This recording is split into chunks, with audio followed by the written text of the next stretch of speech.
அடுத்தபடியாக முல்லை, அடுத்து மருதம், அடுத்து நெய்தல், அடுத்தபடியாக பாலை,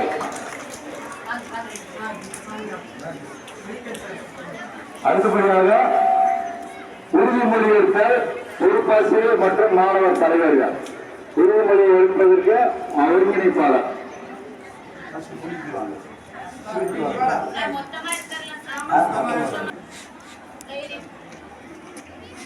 நான் குறிஞ்சி, முல்லை, மருதம், நெய்தல், பாலையின் தலைவர்களாகிய நான் சட்டப்படி அமைக்கப்பட்ட இந்திய அரசியல் சட்டத்தின் மீது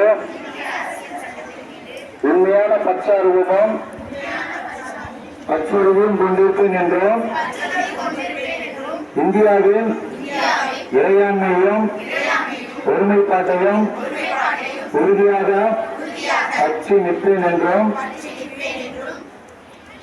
எனது கடமைகளை நான் நேர்மையாகவும் உண்மையாகவும் உழைச்சான்றோடும் பயமோ வாழ்வதோடு விருப்பு வெறுப்பின்றி அனைத்து மக்களுக்கும் அமைப்பு சட்டத்தின்படி நீதி வழங்குவேன் என்று உளமாற உறுதி கூறுகிறேன்.